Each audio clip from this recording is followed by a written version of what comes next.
नमस्कार साथियों, मैं दिनेश कुमार आप सभी का स्वागत करता हूं एक नए वीडियो में। साथियों, आज का टॉपिक बहुत इंपॉर्टेंट है। ये परीक्षा के लिए तो इंपॉर्टेंट है ही, लेकिन इस टॉपिक से हम सभी देशवासी इंस्पायर बहुत होते हैं, खासकर युवा वर्ग। साथियों, इस टॉपिक का नाम है जलियांवाला बाग हत्याकांड। यह घटना 13 अप्रैल 1919 को पंजाब में होती है। साथियों, इसी घटना से एक मात्र 13 साल का बच्चा प्रभावित होकर देश के लिए क्रांतिकारी बन जाता है और अपने देश को आजाद कराने के लिए फांसी के फंदे पर हंसते हंसते लटक जाता है। साथियों, हमारा देश बहुत सारी घटनाएं देख चुका है और बहुत सारी घटनाएं होकर तब आज हम अपने देश में स्वतंत्रता लाए हैं और हम स्वतंत्र हैं। साथियों, जलियांवाला बाग का नाम जलियांवाला बाग क्यों पड़ा, आखिर किस कारण से यहां पे घटना हुई, इन सभी चीजों पर हम बात करने वाले हैं। ये देखिए, जलियांवाला बाग जो है एक बाग होता है। क्या होता है? एक बाग होता है। और ये जो जमीन होती है एक जल्ली नाम के व्यक्ति की होती है। इसकी जल्ली नाम की व्यक्ति की होती है। बाद में ये पार्क बना दिया जाता है, तो इसीलिए इसका नाम जलियांवाला पड़ा है। क्या पड़ा है? जलियांवाला। तो मैंने क्या कहा? मैंने कहा ये जो जमीन थी ये जल्ली नाम की एक व्यक्ति की थी, इसीलिए इसका नाम जलियांवाला पड़ा। जलियांवाला। अब देखिए, ये पूरा बाग है। जैसे आपके एरिया में कोई पार्क होता है, कोई बाग होता है, जहां पे कोई रिहायशी इलाका होता है वहां पे बहुत बड़ा पार्क होता है महानगरों में, जहां पे आप सुबह शाम जाते हैं, घूमते हैं अपने बच्चों के साथ, घर वालों के साथ, और वहां पे आराम करते हैं। तो ऐसे एक रिहायशी इलाका है, ये गोल्डन टेम्पल जो अमृतसर में बना हुआ है उससे कुछ दूरी पर है ये जलियांवाला बाग। और वहां पे ये पूरा बाग है, ये पार्क की तरह है। यहां पे लोग जाते हैं, घूमते हैं, आराम करते हैं, उत्साह मनाते हैं। तो ये अब यहां पे देखिए, यहां पे जो है बाग में अंदर जाने का एक ही रास्ता है, बाहर जाने का एक ही रास्ता है। गेट तो बहुत सारे लगे हुए हैं, लेकिन यहां पे गेट बंद रहते हैं, एक ही गेट है। अब चलते हैं हम घटना के पीछे कि ये घटना स्टार्ट कहां से होती है। अब हम बात करते हैं ये कुछ 2-4 दिन पहले की बात। ये हम बात करते हैं 1914 से 1918। आप जानते हैं कि फर्स्ट वर्ल्ड वार स्टार्ट हो चुका था। 19 से 14 तक, 1918 तक प्रथम युद्ध आपका चल रहा था। अब गांधी जी भी आ चुके हैं। 9 जनवरी 1915 को गांधी भी आ चुके थे। तो इस समय अंग्रेज भी वर्ल्ड वार में शामिल है, मतलब इंग्लैंड भी शामिल है। तो यहां पे एक लहर आई कि जो भारत का युवा है वो सेना में भर्ती हो जाए और अंग्रेजों का साथ दे। और जब अंग्रेजों का हम साथ देंगे सेना में भर्ती होकर, तो हो सकता है कि बाद में अंग्रेज हमारे साथ जो है अच्छा बिहेवियर, अच्छा व्यवहार करें। लेकिन ये बाद में सारी चीजें नेगेटिव साबित होती हैं। चलिए बात करते हैं। और यहां पे खासकर गांधी जी ने कहा कि देश के युवाओं अंग्रेजों का साथ दो सेना में भर्ती होकर। इसीलिए गांधी जी को अंग्रेजों ने एक नाम दिया, सेना में भर्ती करने वाला सर्जन। क्या कहा? सेना में भर्ती करने वाला सर्जन कहा, क्योंकि इन्होंने ही सबसे ज्यादा जो है जोर दिया था सेना में भर्ती होने का। अंग्रेजों का साथ दो और इंग्लैंड को वर्ल्ड वार में बचाइए। अब ये देखिए, अब यहां पे देश का युवा शामिल होता है और वर्ल्ड वार में हजारों युवा हमारे देश के मारे जाते हैं। और जैसे ही वर्ल्ड वार खत्म होता है वो हमारे साथ कोई अच्छा व्यवहार नहीं करते हैं और हमारे साथ गलत व्यवहार की एक नीति बनाने लगते हैं। उसी समय इंग्लैंड में एक नया नियम लगाया जाता है, क्योंकि उस समय अंग्रेज हमारे इंडिया में बहुत तेजी से फैल रहे थे, अधिकार कर लिए थे।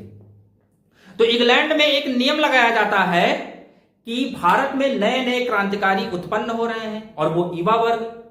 एक नया नियम लाया जाता है। कौन सा नियम? Rowlatt act, Sydney Rowlatt act, कि युवाओं को जो क्रांतिकारी होने की कोशिश करेगा उनको बिना किसी रूल के हम अरेस्ट करेंगे और उनके लिए कोई भी वकील, कोई भी दलील और कोई भी अपील नहीं की जाएगी। हम उनको कहीं भी रखें ये भी पता नहीं चलेगा। और इस नियम को इसीलिए कहा गया बिना अपील, क्या कहा गया? बिना अपील बिना वकील और बिना दलील, ये कहा गया, मतलब रॉलेट एक्ट सिडनी ने बनाया था, इसीलिए इसका नाम पड़ा Sydney Rowlatt act. Sydney Rowlatt act लाया गया था भारत में, और इसे हम भारत में काला कानून के नाम से भी जानते हैं। किससे? काला कानून के नाम से भी जानते हैं। इसे काला कानून कहा गया, लेकिन यहां पे रॉलेट एक्ट के नाम से ये लाया गया, जिसमें और भी युवा तो संभल जाते हैं, लेकिन पंजाब के दो नेता जो बहुत ज्यादा सक्रिय होते हैं, जिनका नाम होता है सत्यपाल मलिक। क्या नाम है? सत्यपाल मलिक और सैफुद्दीन किचलू जो है, ये अरेस्ट कर लिए जाते हैं। ये दो नेता जो हैं, ये पंजाब के एरिया में क्रांतिकारी के क्षेत्र में ज्यादा एक्टिव हैं। इनको अंग्रेजों द्वारा अरेस्ट कर लिया जाता है, और ये टाइम होता है 10 अप्रैल का। 10 अप्रैल का जब इनको अरेस्ट कर लिया जाता है, तो 10 अप्रैल को, और इनको कहां रखा जाता है ये भी नहीं पता चलता। तो 10 अप्रैल को पंजाब के कुछ लोग डीसी कार्यालय, डीसी उस समय कोई अधिकारी होता था, कमिश्नर होते थे, उसे डीसी कहा जाता था। जिससे आज आपके यहां जो जिले का डीएम होता है, पूरे जिले का अधिकारी होता है, उसके जो है कार्यालय के सामने आप जाइए, कोई उपद्रव कीजिए, किसी चीज की मांग कीजिए, वैसे सभी लोग डीसी कार्यालय पे कुछ लोग पहुंचकर और वहां पे छोटा नाराबाजी करते हैं कि सैफुद्दीन किचलू का पता लगाओ, इनको छोड़ा जाए। बहुत ज्यादा उपद्रव नहीं करते हैं, नारेबाजी करते हैं। फिर यहाँ पे कुछ लोगों को डीसी द्वारा भेजा गया कि इनको यहां से भगाया जाए। फिर ये लोग नहीं भागते हैं, फिर यहाँ पे अंदर से गोली मारने का आदेश दे दिया जाता है। तो 2-3 लोगों को गोली मार दी जाती है। निहत्थे लोग, ये लोग झगड़ा लड़ाई करने नहीं आते हैं, युद्ध करने नहीं आते हैं, ये लोग तो मांग करने आते हैं कि जिन लोगों को अरेस्ट किया जाता है उनका पता तो लगाया जाए, उनका पता तो दिया जाए किस जेल में है, कोई मिल भी नहीं सकता है। तो 10 अप्रैल को यह घटना होती है। 2-3 लोगों को डीसी के द्वारा आर्डर पे मार दिया जाता है, इनकी हत्या हो जाती है। फिर ये आप देखिए, आजकल सोशल मीडिया का जमाना है कि एक कुत्ता भी मरता है एरिया में तो पूरे देश में फैल जाता है, पूरे वर्ल्ड में फैल जाता है।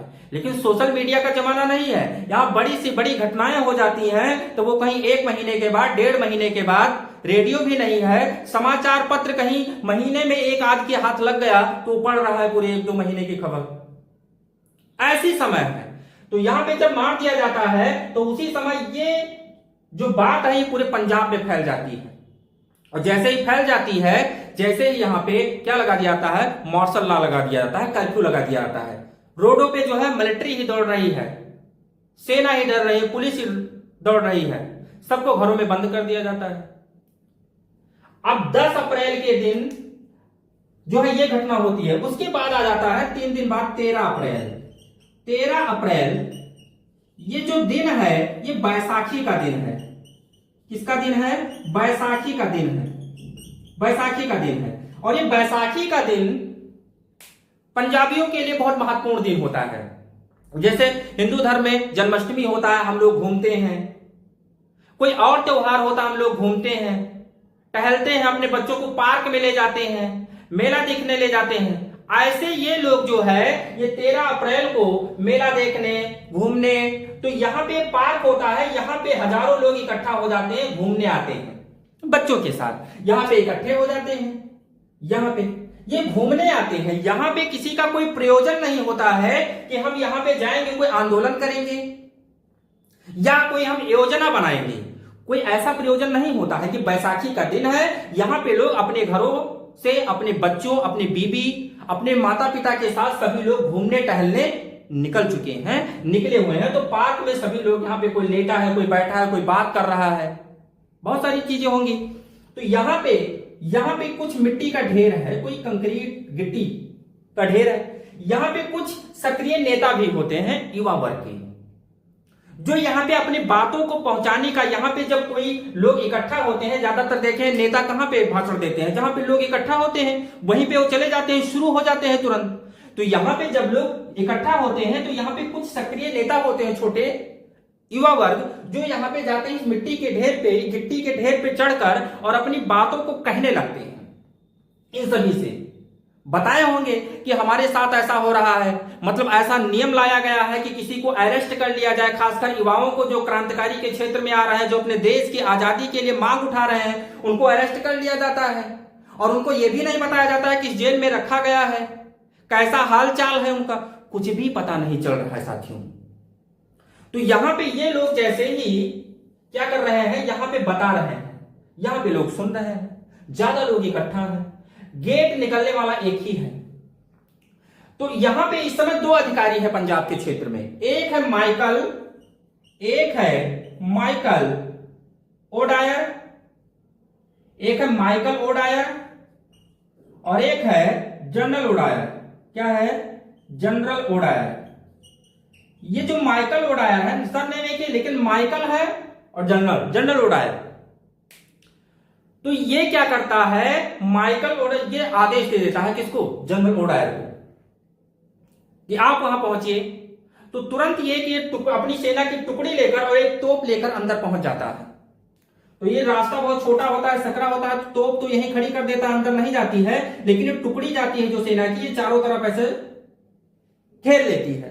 और जब घेर लेती है तो यहां पे जनरल ओडायर यहां पे कहता है कि आप लोगों को भागने का और निकलने का सिर्फ 3 मिनट है, 3 मिनट में आप निकलकर भाग सकते हैं, जिसको भागना हो बचना हो।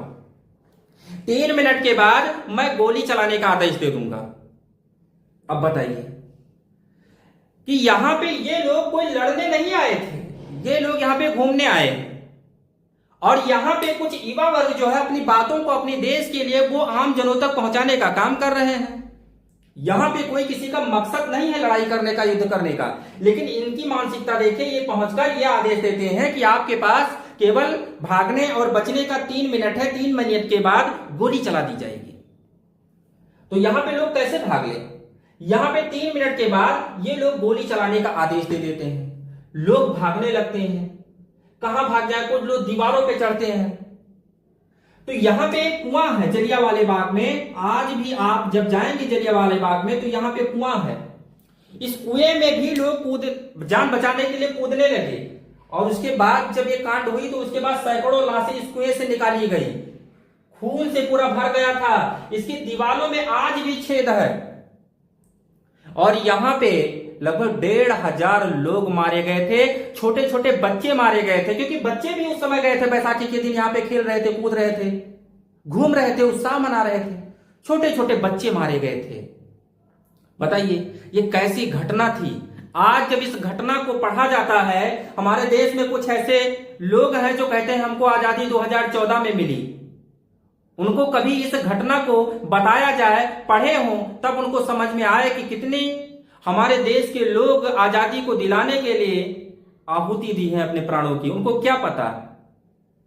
तो यहां पे हजारों लोग मारे जाते हैं, यह घटना हो जाती है। सारे जिले में कर्फ्यू लगा हुआ है, जिनके पैर में गोलियां लगी हुई वो यहां पे पड़ा हुआ, वो बच सकता है, लेकिन वो रात भर वहीं पड़ा हुआ है, क्योंकि लोग जा ही नहीं सकते हैं। ये घटना पूरी फैल जाती है आग की तरह पूरे पंजाब में, कि जलियांवाले बाग में जो है निहत्थे जो है सब पे गोली चला दी गई।